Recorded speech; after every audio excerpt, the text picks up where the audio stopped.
Good morning, viewers. We are still celebrating Heritage Month. And how better to celebrate our South African heritage than with art? Today, joining me via Skype is the Senior Program Manager from an organization called Lalela. Firdaus Hendricks, good morning and welcome. Good morning, Ajay. How are you? I am absolutely awesome. So talk to us. Tell us a little bit about Lalela. What is it that Lalela is up to? What is it that you do? And let's talk a little bit about the business of art. So Lalela provides educational art to at-risk youth throughout South Africa and also in Zimbabwe and Uganda. Our program aims to spark creative thinking and to develop an entrepreneurial spirit. Wow.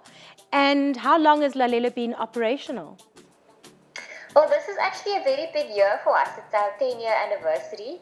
Oh, congratulations. So it's been a really amazing journey so far. I saw a press release recently that announced the launch of Lalela's virtual program. Let's talk about that. What is that all about? Was that in response to the national lockdown as a result of COVID, or was that always in the works for Lalela? When lockdown happened, we felt really afraid for our learners because when our learners are at home, that's when they are the most vulnerable. And a big part of our job is to keep learners positively occupied in a time when they are idle, when they are unattended, when they are the most vulnerable. So we started with a holiday program. Nobody knew at that stage how long lockdown was going to last. And we set daily art challenges. It was incredibly exciting because it was the first time we were using virtual platforms. So we were using WhatsApp and Facebook to connect with our learners. And it was the first time we were doing projects with them without overseeing what they were doing. So we would put a project out there, give them a day to complete it and see what they come back with. And we had some incredible results. And we knew that we needed to keep this around. Right. And we also knew that the world as we know it has changed. Yes. And we need to adapt and we need to innovate and we need to also assist our learners in adapting and innovating within that. You talk about innovation, you talk about creativity, you talk about having to come up with solutions in really difficult and trying circumstances, having to navigate the unknown, having to be self-motivated, having to manage their time. That is everything that an entrepreneur needs in order to succeed in business. It's quite incredible, the connection between, creation of art and entrepreneurship. It's unfortunate that too many schools have discarded with teaching of art because it is so fundamental, listening to you, to life skills and also to career development. Not everybody is destined to be a scientist. And the one thing that differentiates one country from another is its art, is its creativity. Exactly. And that is our outcomes. People always talk about us, that we're the art project, and we are an art project.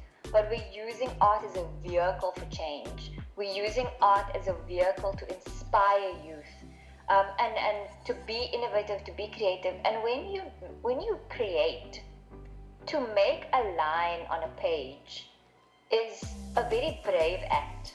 Only I can make the kind of lines on a page that I can make. Indeed. You and I can draw a tree and it will always look completely different to each other's. Absolutely. When you put your mark down, you make yourself vulnerable to the world. You have to show yourself to the world. I couldn't agree with you more. And it's such a privilege to be at your Maboneng Center. I'm in awe of the beautiful work that I'm seeing, and it's so wonderful to be out and about. And with me is Vic, whom you know, and Yes. I am looking forward to chatting to him and learning a little bit more about what the kids in the urban environment around this center have been doing. Thank you so much, Firdaus, for talking to me. You're so and welcome. keep on Thank you. keeping on. This is amazing work that Lalela is doing. And thank you so much for allowing us into your space here in Maboneng. Thank you. Thank you for visiting us.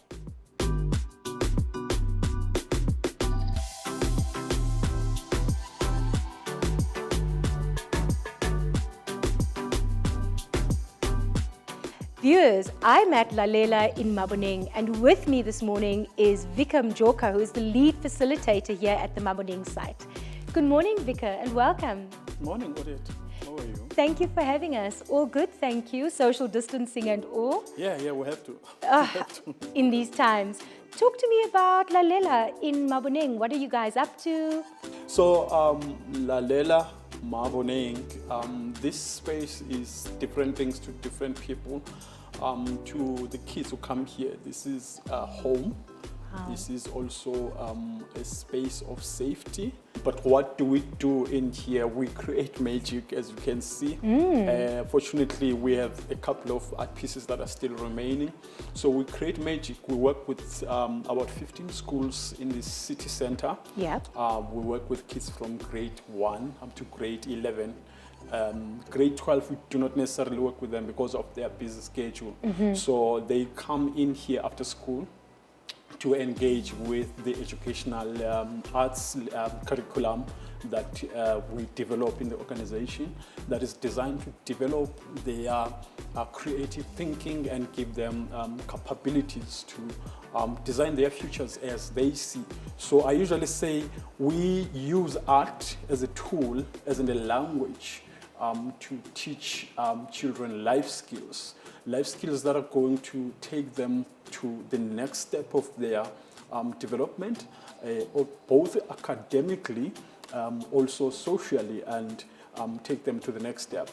We also awaken their entrepreneurial spirit. Fantastic. Yes, so you find kids, this is fantastic because right now we've got a couple of our kids who are entrepreneurs in their own good. I can name a few who have just started their online businesses. It's incredible because a lot of people assume that if you are creative, that you would never become successful entrepreneurially or in business. Exactly.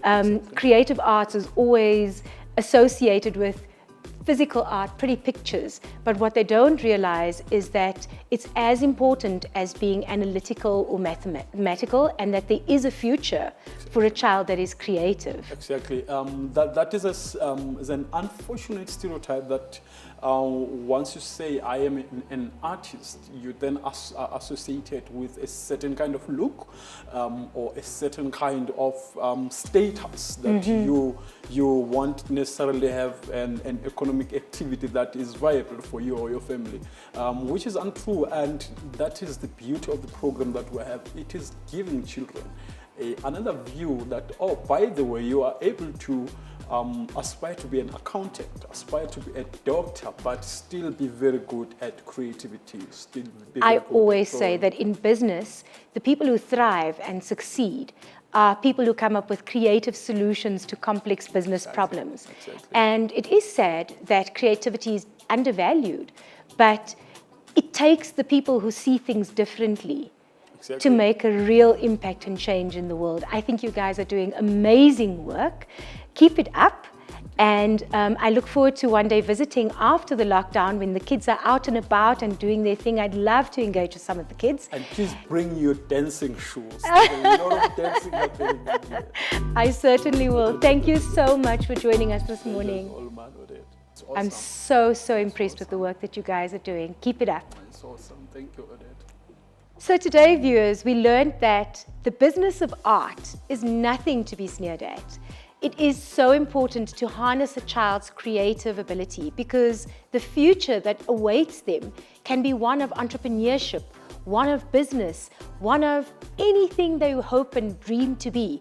It's so important to ensure that we make sure that our children are as creative as they are mathematical and analytical. There is definitely a career, a business, and a space for the creatives in this world.